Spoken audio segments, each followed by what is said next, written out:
Shalom, irmãos! Sejam muito bem-vindos a mais um estudo aqui no canal Assim Como os Bereanos. E hoje nós vamos abordar um assunto bem interessante que é a Páscoa. Nós vamos abordar esse assunto de uma maneira bem racional e vamos entender o que a Páscoa significa para um cristão nos dias de hoje. A Páscoa ela é uma aliança entre Deus e os homens. E nós vamos ver que existem dois modelos de Páscoa citados na Bíblia. A Páscoa dos israelitas e a Páscoa dos cristãos. Então, inicialmente houve a Páscoa judaica, estabelecida por Deus através de Moisés, direcionada exclusivamente ao povo israelita. E, posteriormente, houve a Páscoa cristã, estabelecida por Deus através de Jesus Cristo, direcionada a muitos. Para fazer parte desses muitos, nós veremos que há algumas condições. Então, basicamente, a gente viu aqui que nós temos duas Páscoas mencionadas nas Escrituras, uma direcionada exclusivamente para o povo israelita e outra direcionada a muitos. E vamos ver quem são esses muitos também. E entre essas duas Páscoas, nós veremos que a Páscoa estabelecida por Deus através de Jesus Cristo é a mais importante, a mais profunda e também a que está em vigor nesse exato momento da linha do tempo da história. Para compreender essas questões, precisamos começar lá do início, entendendo o porquê da primeira Páscoa, como ela era celebrada e por que houve essa necessidade de fazer essa atualização ou esta segunda Páscoa. Vamos começar por entender a primeira Páscoa, que é a Páscoa dos israelitas. Esta comemoração ou memorial celebrado a cada ano pelos israelitas por ocasião da sua passagem pelo Mar Vermelho, que foi uma passagem milagrosa, realizada por meio de Moisés para os libertar da escravidão do Egito, onde por esse grande feito foi estabelecido uma aliança com esse povo. Basicamente, essa aliança era mantida por um pilar fundamental: obedecer e guardar os mandamentos da lei. Esta celebração se estabeleceu por estatuto e precisava ser celebrada a rigor, com toda a sua preparação e todo o seu simbolismo.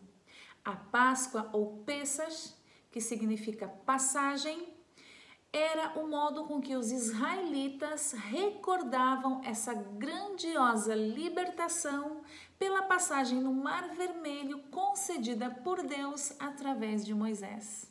Vamos ler Êxodo 12, do 1 ao 14, para ir compreendendo melhor essa história. O Senhor disse a Moisés e a Arão no Egito: este deverá ser o primeiro mês do ano para vocês. Digam a toda a comunidade de Israel que no 10º dia deste mês, todo homem deverá separar um cordeiro ou um cabrito, para sua família, um para cada casa. Se uma família for pequena demais para um animal inteiro, deve-se dividi-lo com seu vizinho mais próximo, conforme o número de pessoas e conforme o que cada um puder comer. O animal escolhido será macho de 1 ano, sem defeito, e pode ser cordeiro ou cabrito. Guardem-no até o 14º dia do mês, prestem atenção para esse detalhe, guardem-no até o 14º dia do mês, quando toda a comunidade de Israel irá sacrificá-lo ao pôr do sol. Outro detalhe, no 14º dia do mês, ao pôr do sol. Qual mês que era mesmo? Como a gente leu lá no primeiro versículo, o primeiro mês do ano, certo? Passem então um pouco de sangue nas laterais e nas vigas superiores das portas das casas, nas quais vocês comerão o animal. Ou seja, era para borrifar o sangue do animal nas ombreiras das portas. Naquela mesma noite comerão a carne assada no fogo, juntamente com ervas amargas e pão sem fermento. Não comam a carne crua nem cozida em água, mas assada no fogo, cabeça, pernas e vísceras. Não deixem sobrar nada até pela manhã. Caso isso aconteça, queimem o que restar. Ao comerem, estejam prontos para sair. Cinto no lugar, sandálias nos pés e cajado na mão. Comam apressadamente. Esta é a Páscoa do Senhor. Naquela mesma noite passarei pelo Egito e matarei todos os primogênitos, tanto os dos homens como dos animais. E executarei juízo sobre todos os deuses do Egito. Eu sou o Senhor. O sangue será um sinal para indicar as casas em que vocês estiverem. Quando eu vir o sangue, passarei adiante. Ou seja, quando ele vê o sangue ali na ombreira da porta, ele vai passar e não vai ferir ninguém desta casa, né? A praga de destruição não os atingirá quando eu ferir o Egito. Este dia será um memorial que vocês e todos os seus descendentes o comemorarão como festa ao Senhor. Comemorem-no como decreto perpétuo. Então a gente viu aqui como deveria ser feito esse memorial com todos os seus estatutos, todo o seu ritual deveria ser seguido à risca. Também em Êxodo 12, do 24 a 27, nós lemos: obedeçam a estas instruções como decreto perpétuo para vocês e para os seus descendentes. Quando entrarem na terra que o Senhor prometeu lhes dar, celebrem esta cerimônia. Quando seus filhos lhe perguntarem o que significa essa cerimônia, respondam-lhes: é o sacrifício da Páscoa ao Senhor, que passou sobre as casas dos israelitas no Egito e poupou nossas casas quando matou os egípcios. Então o povo curvou-se em adoração. Então a gente viu aqui que era para ser celebrado nesta cerimônia, quando eles tivessem saído do Egito, né? Como o sacrifício da Páscoa do Senhor. Também em Deuteronômio 7, do 7 ao 12, nós lemos: o Senhor não se afeiçoou a vocês, nem os escolheu por serem mais numerosos do que os outros povos, pois vocês eram o menor de todos os povos. Mas foi porque o Senhor os amou e por causa do juramento que fez aos seus antepassados. Por isso, ele os tirou com mão poderosa e os redimiu para a terra da escravidão, do poder do faraó, rei do Egito. Saibam, portanto, que o Senhor, o seu Deus, é Deus. Ele é o Deus fiel, que mantém aliança e a bondade por 1000 gerações daqueles que o amam e guardam os seus mandamentos. Mas aqueles que o desprezam retribuirá com destruição. Ele não demora em retribuir aqueles que o desprezam.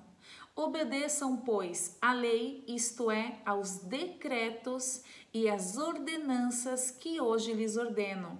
Se vocês obedecerem a essas ordenanças, as guardarem e as cumprirem, então o Senhor, o seu Deus, manterá com vocês a aliança e a bondade que prometeu sob juramento aos seus antepassados. Então aqui Deus está dizendo para eles que Deus seria fiel com eles, mas eles teriam que manter essa aliança, esse pacto que foi feito, e que se eles fossem infiéis, se eles não guardassem essa aliança, não obedecessem a esses estatutos, ou seja, Deus não demoraria em retribuir aqueles que o desprezam.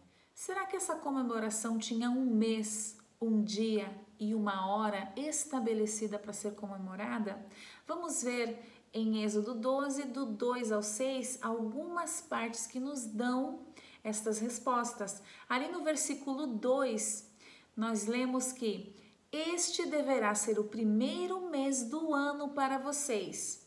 O primeiro mês do ano no calendário judaico é o mês de Abib ou Nisan, que no nosso calendário que está em vigência hoje, que é o calendário gregoriano, corresponde entre os meses de março e abril. No versículo 6, a gente pode ler que guardem-no até o 14º dia do mês, né? Eles iam preparar o cabrito, iam guardar ele até o 14º dia do mês, desse mês, né, do primeiro mês, quando toda a comunidade de Israel irá sacrificá-lo ao pôr do sol. Repararam? No primeiro mês, no 14º dia desse primeiro mês, ao pôr do sol. Um pouquinho mais adiante ali, também em Êxodo 12, no versículo 42, nós lemos algo importante também com relação a essa data.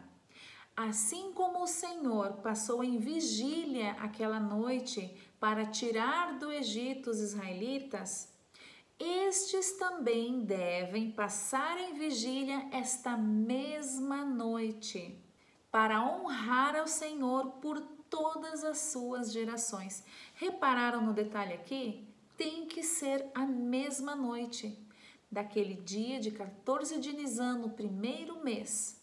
Deve-se começar à tardinha, como a gente pode ver, e deve ser feito isso por todas as gerações. Cumpra essa determinação na época certa, de ano em ano. Guarda isso. Cumpra essa determinação na época certa, de ano em ano. Não é todo mês, não é toda semana. Então, como conclusão, a gente pôde ver que era comemorada em um dia específico, num mês específico, numa hora determinada, de ano em ano. E não era para ser celebrado todo mês ou toda semana, como algumas religiões, algumas pessoas fazem. Mas aí, provavelmente, vem a pergunta, poxa, mas é uma comemoração tão importante, né? Por que não comemorar toda semana, né? É algo tão grandioso, é algo que foi pedido para ser lembrado, né? Por que que não pode ser toda semana ou todo mês feito esta comemoração? Não pode ser feito toda semana ou todo mês essa comemoração, porque foi um estatuto determinado para ser feito dessa maneira como a gente leu aqui nos textos. É para ser ano após ano, não é para fazer várias vezes no ano. Na minha opinião, quando você faz uma comemoração tão importante como essa, várias vezes ao ano, ela perde essa solenidade que ela tem. É uma ocasião tão solene, mas tão solene que ela tem que ser única. E a gente vai ver que ela é tão solene, mas tão solene, que se naquele dia, naquele horário determinado, naquele mês estabelecido, você não pudesse por algum motivo celebrar essa comemoração, Deus deu uma segunda oportunidade, que é exatamente um mês depois para celebrar. Então, se não fosse tão importante que fosse celebrado exatamente naquele dia, uma vez por ano, por que seria então necessário dar uma segunda chance caso alguém não tivesse apto para fazer a comemoração naquele dia? Fica essa pergunta. Números 9, 6 ao 11 nós lemos. Mas algum deles não puderam celebrar a Páscoa naquele dia porque se haviam tornado impuros por terem tocado num cadáver. Por isso procuraram Moisés e Arão naquele mesmo dia e disseram a Moisés: nós nos tornamos impuros por termos tocado num cadáver.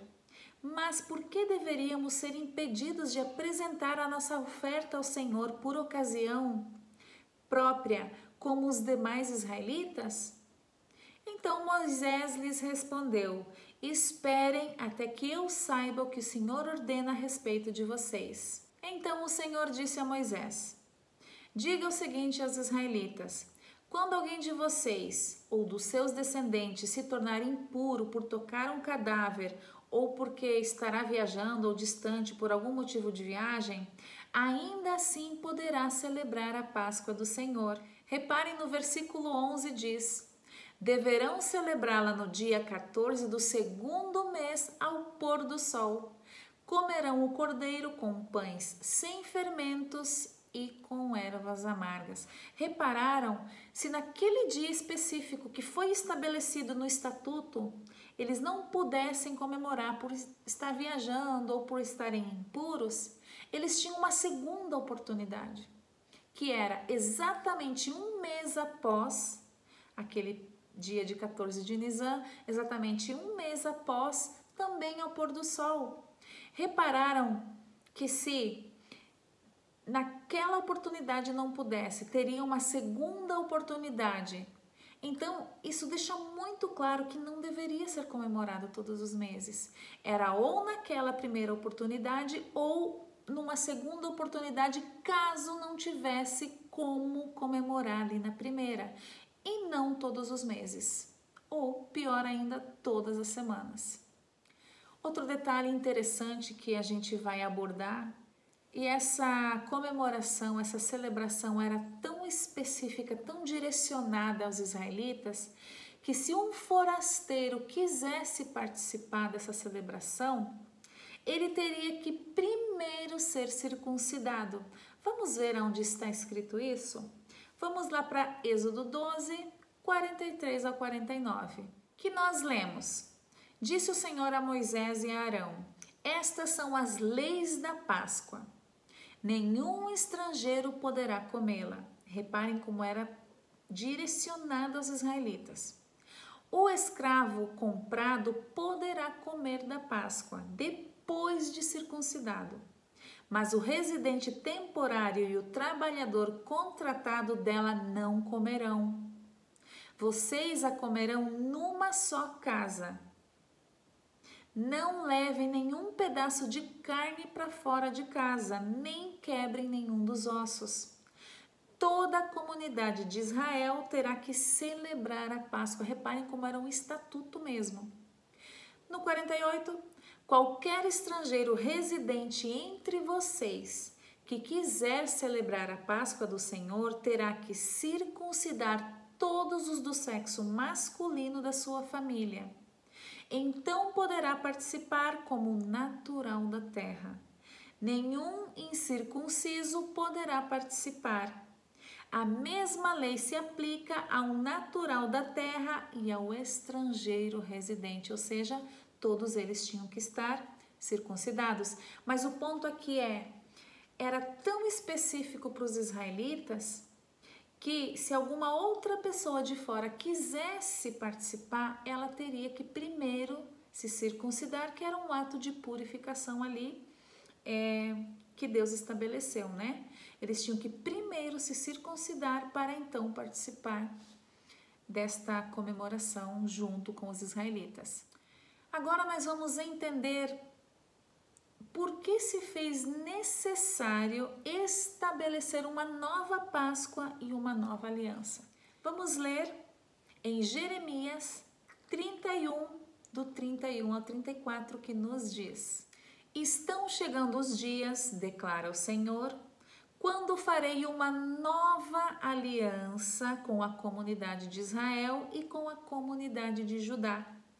Não será como a aliança que fiz com seus antepassados, quando os tomei pela mão para tirá-los do Egito. Reparem que está falando exatamente dessa aliança da Páscoa. Porque quebraram a minha aliança, apesar de eu ser o Senhor deles, diz o Senhor. Ou seja, ele está falando aqui que ele vai ter que fazer uma nova aliança, porque aquele povo lá, os israelitas, no caso, quebraram essa aliança com Deus. No 33, continuamos a leitura. Esta é a aliança que farei com a comunidade de Israel depois daqueles dias, declara o Senhor. Porei a minha lei no íntimo deles e as escreverei em seus corações. Serei o Deus deles e eles serão o meu povo. Ninguém mais ensinará ao seu próximo nem ao seu irmão, dizendo: conheça o Senhor, porque todos eles me conhecerão, desde o menor até o maior, diz o Senhor. Porque eu lhes perdoarei a maldade e não me lembrarei mais dos seus pecados. Também em Hebreus 8, do 6 ao 13, nós lemos: agora, porém, o ministério que Jesus recebeu é superior ao deles, assim como também a aliança da qual ele é mediador é superior à antiga, sendo baseada em promessas superiores. Repararam aqui que o ministério de Jesus ele é superior, a aliança da qual ele é mediador é superior à antiga, e as promessas também são superiores. As promessas que são baseadas nessa aliança, ou seja, quem fizer parte dessa aliança, as promessas que são feitas a esses membros, elas também são superiores. Continuando aqui no versículo 7, pois se aquela primeira aliança fosse perfeita, não seria necessário procurar lugar para outra. Ou seja, está dizendo aqui, né, que a aliança anterior, ela não era perfeita. Por quê? Porque eram leis escritas em pedras, né? Deus, porém, achou o povo em falta e disse: estão chegando os dias, declara o Senhor, quando farei uma nova aliança. Isso aqui a gente acabou de ler, que está lá em Jeremias, né? Está citando aqui em Hebreus 8, versículo 8, está citando o que a gente leu lá em Jeremias 31, né? Deus, porém, achou o povo em falta e disse: estão chegando os dias, declara o Senhor, quando eu farei uma nova aliança com a comunidade de Israel e com a comunidade de Judá. Não será como a aliança que fiz com os seus antepassados quando os tomei. Repara que está falando exatamente o que está lá em Jeremias. Quando os tomei pela mão para tirá-los do Egito, visto que eles não permaneceram fiéis à minha aliança. Eu me afastei deles, diz o Senhor. Esta é a aliança que farei com a comunidade de Israel depois daqueles dias, declara o Senhor. Porei minhas leis em suas mentes e as escreverei em seus corações. Reparem como ela realmente é superior àquela antiga. Aquela antiga ela foi escrita em tábuas de pedra.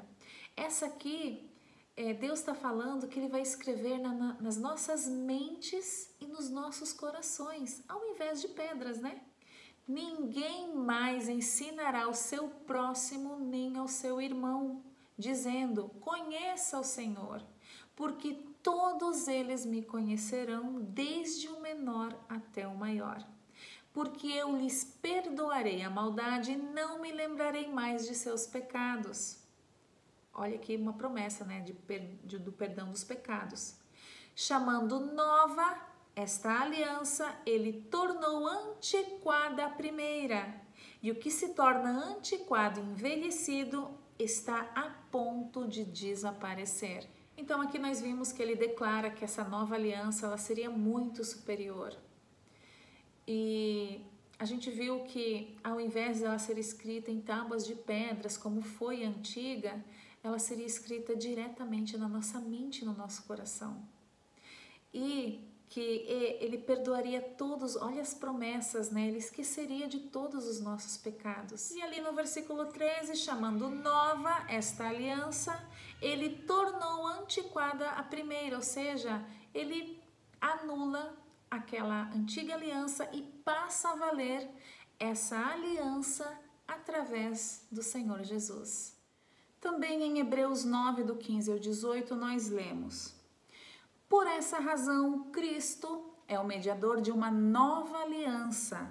Para os que são chamados, recebam a promessa da herança eterna. Olha só como ela é superior, herança eterna.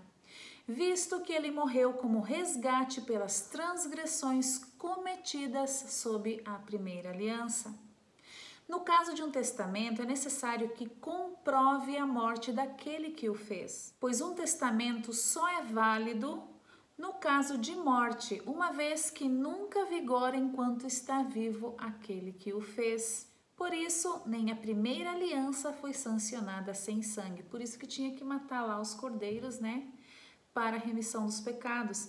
Então aqui está dizendo, né, que Jesus Cristo ele seria esse mediador dessa nova aliança, né, para os que são chamados, ou seja, para alguns, né, para umas pessoas específicas, a gente já vai falar sobre isso, né, para os que são chamados a receberem a promessa da herança eterna. Reparem como ela realmente, essas promessas, elas são superiores as promessas da antiga aliança. Aqui também vem explicando, né, que um testamento ele só pode ser validado depois que aquele que o fez, né, aquele que fez o testamento viesse a falecer. Por isso que todas as alianças, né, ou as Páscoas foram celebradas na antiga comemoração com a morte dos cordeiros, né, o cabritos, e aqui no caso o Cordeiro Imaculado, o próprio Jesus Cristo. Agora então vamos aprofundar de maneira bem racional sobre a Páscoa cristã, que é a mais importante, que é superior e é justamente aquela sobre a qual nós estamos nesse momento da linha do tempo da história em vigência. Então, já que houve essa necessidade, né, de estabelecer uma nova Páscoa com uma nova aliança, vamos ver como essa nova aliança foi celebrada? Então, a gente vai ver que essa Páscoa cristã, ela foi celebrada e modificada pelo próprio Jesus Cristo, na sua última noite na terra. Mas o que permaneceu? Ela foi mudada, né? O que permaneceu da antiga e quais foram essas mudanças, né, que foram estabelecidas nessa nova aliança, né? Então, primeiramente, a gente precisa entender que, assim como a primeira aliança tinha um pilar fundamental, esta nova aliança também tem um pilar fundamental, que é o crer em Jesus Cristo ou ter fé em Jesus Cristo. Então, esse é o pilar fundamental desta nova aliança. Vamos ver o que nos diz em Filipenses, capítulo 3, versículo 9. E ser encontrado nele, não tenho a minha própria justiça que procede da lei, mas a que vem mediante a fé em Cristo. A justiça que procede de Deus e se baseia na fé. Repararam que aqui falou claramente que não é mais da que procede da lei, senão da fé em Cristo? Vamos ler também o que nos diz em Gálatas, capítulo 2, versículo 16. Sabemos que ninguém é justificado pela prática da lei, mas mediante a fé em Cristo Jesus. Assim, nós também cremos em Cristo Jesus para sermos justificados pela fé em Cristo e não pela prática da lei, porque pela prática da lei ninguém será justificado. Repararam como ele faz uma comparação aqui entre a lei e a fé em Jesus Cristo? Vamos ler também o que nos diz nos versículos 20 e 21, um pouquinho mais adiante. Fui crucificado com Cristo, assim já não sou eu quem vive, mas Cristo vive em mim. A vida que agora vivo no corpo, vivo-a pela fé no Filho de Deus, que me amou e se entregou por mim. Não anulo a graça de Deus, pois se a justiça vem pela lei, Cristo morreu inutilmente. Olha que forte que é isso daqui. Se eu anulo a graça de Deus, ou seja, todo esse arranjo que Jesus Cristo fez para ser o nosso Cordeiro, e se eu digo, continuo insistindo que a justiça está naquela lei antiga, naquela lei lá do pacto anterior, da aliança anterior, então Cristo morreu em vão, Cristo morreu inutilmente. Então nós não devemos anular essa graça, nós não devemos pensar que a justiça vem daquela lei. Nós temos que seguir aquele estatuto, aquela lei que foi escrita lá nas tábuas de pedra. Não é mais aquilo, não é mais aquela lei que nos rege hoje. Hoje é a fé em Jesus Cristo. Se tudo aquilo lá ainda está em vigência, então a gente tem que concordar que Jesus Cristo veio e morreu em vão. Fez toda aquela Páscoa, toda essa segunda aliança, essa nova aliança e morreu, sendo o nosso cordeiro ali em vão. Também em 2 Coríntios, capítulo 3, versículo 6, nós lemos: Ele nos capacitou para sermos ministros de uma nova aliança, não da letra, mas do Espírito, pois a letra mata, mas o Espírito vivifica. Repararam aqui então, irmãos, nós estamos sobre uma nova aliança, não aquela da letra escrita em tábuas de pedra, né? Mas sim a do Espírito. Por isso que Deus falou que Ele ia escrever diretamente nos nossos corações, é através do Espírito Santo. Quando Jesus Cristo morreu, era necessário que Ele fosse para Ele mandar o ajudador, né, que é o Espírito Santo. Então esse ajudador, ele ia colocar na nossa mente, no nosso coração, tudo que a gente deve seguir, o que é certo, o que é errado. A gente não precisa mais estar lendo lá, isso aqui é certo, não, isso aqui está errado. Não, a nossa mente já vai acusar, o nosso coração já vai saber se está certo ou está errado. E isso é o Espírito Santo, que é o nosso ajudador, que nos ajuda em todo esse processo, né? Por isso que a gente aprendeu hoje, né, que esse novo pacto, essa nova aliança, ela é muito superior. Os israelitas não tinham o Espírito Santo. Os israelitas não tinham a propiciação feita pelo próprio Jesus Cristo. É por isso que é pela fé, é pela graça. Então, como a gente pode ver, né, o pilar dessa nova aliança, o ponto principal, o ponto-chave é você crer em Jesus Cristo. Vocês lembram qual que era o pilar da aliança antiga? Era obedecer os estatutos, a lei, né? A lei das pedras, né? Que estava escrita lá nas pedras.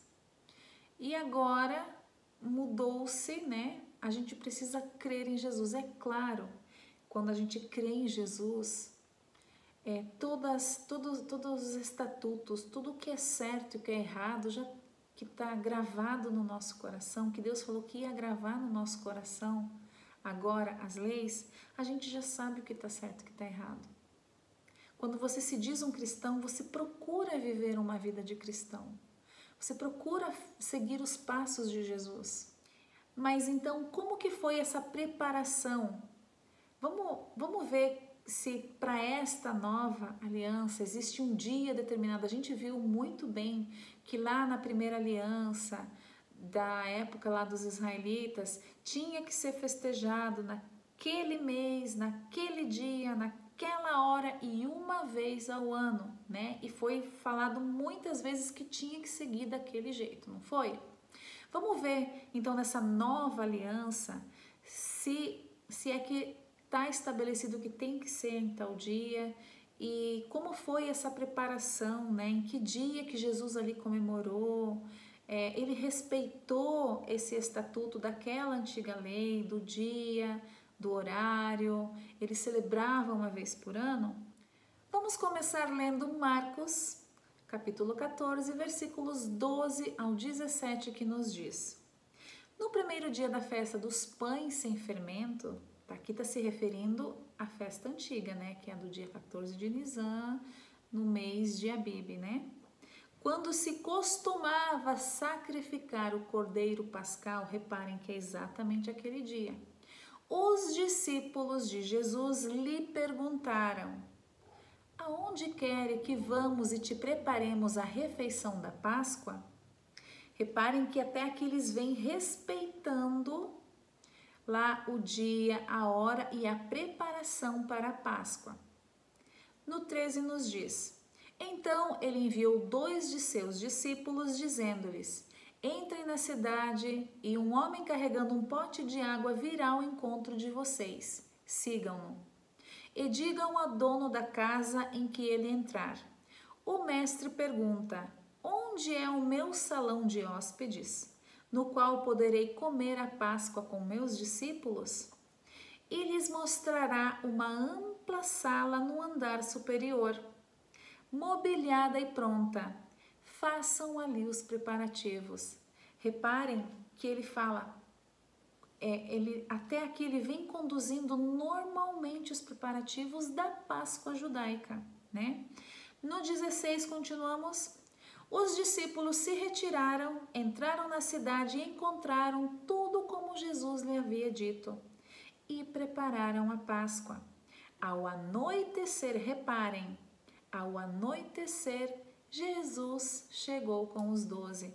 Então, reparem que Jesus respeitou o dia, fez todos os preparativos e até a hora. Aqui fica bem claro, né?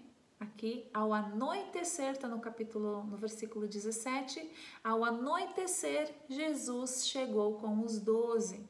Também em Mateus 16, do 17 ao 20, nós lemos: no primeiro dia da festa dos pães sem fermento, os discípulos dirigiram-se a Jesus e lhe perguntaram: onde queres que preparemos a refeição da Páscoa? Reparem que aqui está contando a mesma história, na verdade, né? Ele lhe respondeu que entrassem na cidade, procurassem certo homem, e aí vai até a casa dele, né? Os discípulos fizeram como Jesus havia instruído e prepararam a Páscoa.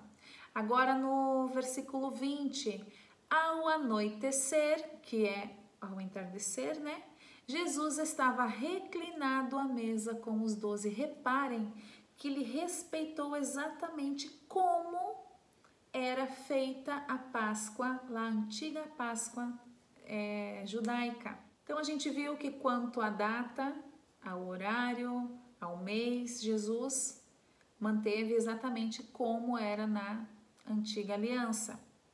E como foi o ritual que ele fez? A gente viu que os preparativos ele seguiu à risca, né? Vamos ver como é que foi esse ritual, como ele celebrou. Será que ele mudou alguma coisa ali no ritual? Vamos ler em Mateus, capítulo 26, do 26 ao 28. Enquanto comiam, Jesus tomou o pão, deu graças, partiu-o e o deu aos seus discípulos, dizendo: tomem e comam, isto é o meu corpo. Repararam a mudança? Já não tinha cordeiro, que foi assado no fogo, né? Agora ele estava oferecendo o próprio corpo, simbolizado pelo pão, como sendo o cordeiro, né? No versículo 27, em seguida tomou o cálice, deu graças e o ofereceu aos seus discípulos, dizendo: isto é o meu sangue, o sangue da nova aliança, que é derramado em favor de muitos para o perdão dos pecados. Reparem que aqui ele está estabelecendo uma nova aliança. Já não precisa mais sacrificar o cordeiro, tirar o sangue, levar em propiciação aos pecados, né, para o sacerdote. Não precisa mais nada disso. Agora ele está ocupando o lugar do cordeiro. E ele oferece o pão representando o seu corpo e o vinho representando o seu sangue. E esse é o pacto, dessa forma é estabelecido o pacto da nova aliança. Reparem, irmãos, que é essa a grandiosa atualização. O cordeiro passa a ser o próprio Jesus. E logo depois que ele partiu ali os emblemas, o pão e o vinho, e declarou, né, proferiu essa nova aliança, estabeleceu esse novo pacto, como é que foi a continuação disso? A gente viu que lá na Páscoa lá dos israelitas, era 7 dias de comemoração, era todo um período ali. Como é que esse ritual terminou? Vamos ver em Mateus 26, 29 e 30. Eu lhes digo que de agora em diante não beberei desse fruto da videira até aquele dia em que eu beberei o vinho novo com vocês no reino do meu Pai. Depois de terem cantado um hino, saíram para o Monte das Oliveiras. Então, ali se encerrou o ritual. Mas, irmãos, tem um detalhe importantíssimo que a gente precisa aprofundar aqui. É que nessa noite, ele estende essa aliança a todos quantos crerem nele. Vocês repararam que aqui não está destinado, tem que ser só para determinado povo ou só para os israelitas. Quem é de fora não pode, a menos que faça isso. Não teve nada disso. Aqui é o único critério a todos quantos crerem nele. Vamos ler aonde está isso? Está em Mateus 26, 28. Isto é o meu sangue, sangue da nova aliança, que é derramado em favor de muitos para o perdão dos pecados. Esses muitos, quem são esses muitos? Aqui não está dizendo em favor dos israelitas ou em favor de determinado povo, é em favor de muitos. Vamos entender, vamos aprofundar e ver quem são esses muitos? Vamos ler em Atos 13, 39, que nos diz: por meio dele, todo aquele que crê é justificado de todas as coisas das quais não podiam ser justificados pela lei de Moisés. Olha só como agora mudou-se a questão, né? Basta você crer e você é justificado de todas as coisas das quais você não podia ser justificado pela lei de Moisés. Vamos ver também o que nos diz em Gálatas, capítulo 3, versículos 22 ao 29. Mas a Escritura encerrou tudo debaixo do pecado, a fim que a promessa, que é pela fé em Jesus Cristo, fosse dada aos que creem. Reparem, esses são os muitos. Antes que viesse esta fé, estávamos sobre a custódia da lei, nela encerrados, até que a fé que haveria de vir fosse revelada. Assim, a lei foi o nosso tutor até Cristo, para que fôssemos justificados pela fé. Agora, porém, tendo chegado à fé, já não estamos mais sob o controle do tutor. Todos vocês são filhos de Deus mediante a fé em Jesus Cristo. Pois os que em Cristo foram batizados, de Cristo se revestiram. Não há judeu, nem grego, nem escravo, nem livre, nem homem, nem mulher, pois todos são um em Cristo Jesus. E se vocês são de Cristo, são descendência de Abraão e herdeiros segundo a promessa. Repararam na grandiosidade desse texto? Aqui ele está dizendo que quando chegou a fé, a gente já não está mais sob o domínio daquela lei. Agora todos nós somos filhos de Deus mediante a fé que temos em Jesus Cristo. Pois os que em Cristo foram batizados, de Cristo se revestiram. Estão vendo aqui a necessidade do batismo? Para quem está acompanhando aqui meu canal, eu tenho um estudo sobre o batismo. Eu vou deixar aqui na descrição do link para vocês assistirem esse vídeo, para vocês verem como o batismo é um critério para a salvação. Por quê? Porque é através do batismo que você professa a tua fé. Fé em quem? Fé em Jesus Cristo. Porque é em nome de Jesus Cristo que nós devemos ser batizados. Não há outro nome, nem debaixo do céu, nem debaixo da terra. Não há outro nome a não ser o de Jesus Cristo, né? Então, reparem aqui. Batizados em Cristo, se revestem de Cristo. No 28 nos diz qual que é a categoria de pessoas. Não há judeu nem grego, nem escravo nem livre, nem homem nem mulher. todos são um em Cristo Jesus, ou seja, não é destinado a uma nação, não é mais um povo específico, é todo aquele que crê, seja homem, seja mulher, seja judeu, seja grego, seja escravo, seja livre, não importa, basta crer. E no 29 nos diz, e se vocês são de Cristo, são descendência de Abraão e herdeiros segundo a promessa, ou seja, a gente passa a fazer parte do Israel, o Israel espiritual. A gente passa a ser herdeiros da promessa que Deus fez a Abraão. Olha que grandiosidade que é, anota aí, Gálatas 3, do 22 ao 29, que grandiosidade, que profundo que é o que está escrito aqui nesse trecho. Então vimos que para celebrar a Páscoa antiga era necessário estar circuncidados, lembram? Aqui a gente viu que precisa crer e parte desse ato de crer é estar batizado. Não tem como você crer em Jesus Cristo e não se batizar, não tem como. Não tem como você se revestir de Cristo sem se batizar. E se batizar em nome de Cristo. Tem um estudo muito específico, como eu já falei, eu vou deixar aqui no rodapé para vocês, na descrição desse vídeo, assistam esse vídeo. Ele é muito importante para você entender como as coisas estão interligadas, né? Esse pacto da nova aliança, estar batizados em nome de Jesus Cristo, se revestir de Cristo realmente, crer em Jesus Cristo. Não tem como crer em Jesus Cristo e não ser batizado no nome dele, certo? E para celebrar essa Páscoa, como é que a gente deve estar? Será que é de qualquer jeito? A gente viu lá na Páscoa antiga que era preciso aí estar apto, né? Estar limpo, não ter tocado em nada impuro. Como é que será que é para então participar desta Páscoa cristã? Vamos ver? Vamos ver o que nos diz em 1 Coríntios 11, 27.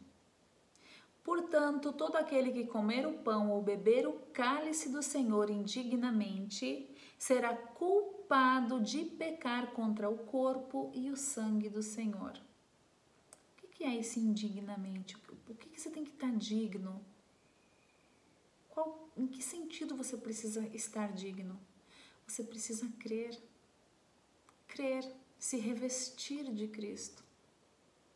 Você precisa estar apto a comer do pão e beber do vinho. Você precisa cumprir com esse pilar fundamental que é crer em Jesus. Então, um passo importantíssimo para você se revestir de Cristo e professar essa fé nele, crer, demonstrar que realmente você crê em Jesus Cristo, você aceita Jesus como teu Criador, como teu tutor, é de fato você se batizar em nome dele. Vamos fazer um paralelo entre a antiga aliança e a nova aliança. Quais são as principais diferenças entre elas? Bom, na antiga aliança, ela foi estabelecida através de Moisés, enquanto a nova aliança foi através de Jesus, né? A gente viu aí que a antiga aliança ela era inferior a essa nova aliança, tanto nas promessas como no próprio cordeiro ali, né? Então, na antiga aliança era para se guardar a lei, enquanto na nova aliança é para crer em Jesus. É o alicerce fundamental, crer em Jesus. Também, na antiga aliança, as leis elas estavam escritas em pedras. Já na nova aliança, as leis, elas estão escritas no nosso coração, na nossa mente, no nosso coração. Ninguém precisa mais dizer, conheça a Deus, todo mundo sabe quem é Deus. E aqueles que seguem e creem em Jesus Cristo sabem discernir o que é certo e o que é errado. Por quê? Porque está escrito no nosso coração, na nossa mente. Agora já não precisa mais sacrificar animais como era feito lá na antiga aliança. Agora a gente celebra o ritual do pão e do vinho. Olha como ficou muito mais simples a celebração. Não precisa mais sacrificar o cordeiro. Agora você só faz a partilha do pão e a partilha do vinho. Conclusão: nós estamos debaixo da nova aliança, que é a Páscoa cristã, estabelecida pelo próprio Jesus Cristo. A condição para participar desta nova aliança é crer em Jesus Cristo, se revestindo dele, estando batizado em nome de Jesus Cristo, fazer esta celebração uma vez ao ano, no dia correto, que é o dia 14 de Nisan ou Abib, fazendo ali aquele ritual do pão e do vinho, celebrando isso até que Jesus Cristo venha. Hoje, para você fazer parte desta aliança, você precisa crer em Jesus Cristo. Esse é o alicerce fundamental, é o pilar fundamental para você fazer parte da nova aliança. Aquele que não crê em Jesus Cristo e aquele que não está digno de fazer essa celebração, que não está apto a fazer essa celebração, e que não comemora do jeito correto, do jeito que deve ser, que foi estabelecido, automaticamente ele está fora desta aliança. Então, meu querido irmão, minha querida irmã, avalie como você está com esse pacto. Você está fazendo parte desse pacto? Você está apto a realizar esta celebração anual em memória de Jesus Cristo? Na verdade, se a gente for fazer um estudo bem racional, é a única comemoração que Jesus Cristo estabeleceu para os cristãos, dizendo: fazei isso em memória de mim até que eu venha. Não há nenhuma outra comemoração cristã que nós estamos sujeitos, apenas essa comemoração da nova aliança, que é a Páscoa cristã, a Páscoa do Senhor Jesus. Você celebra esta comemoração do jeito correto? Você está apto a celebrar esta comemoração? Você crê em Jesus Cristo de todo o teu coração?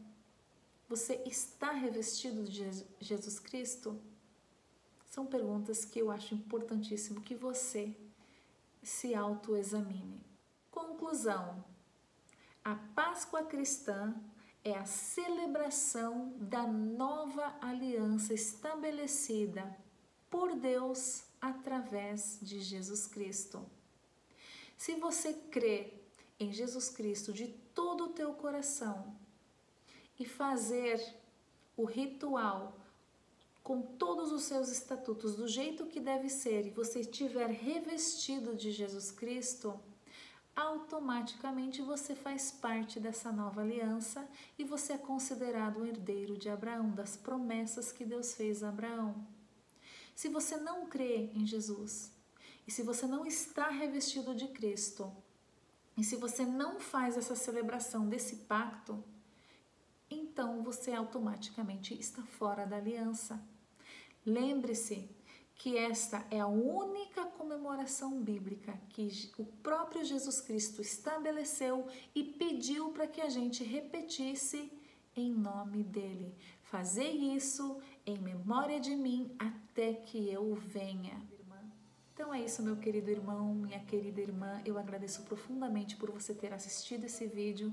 Não esqueça de clicar no link que eu vou deixar aqui na descrição sobre o batismo, que eu julgo que, como esse daqui, é um dos conteúdos mais importantes que eu postei aqui nesse canal sobre essa questão de revestir-se de Cristo. É a profissão da fé, o ato do batismo, e o batismo é critério para a salvação. Não deixe de assistir esse vídeo também. Muito obrigado e até a próxima!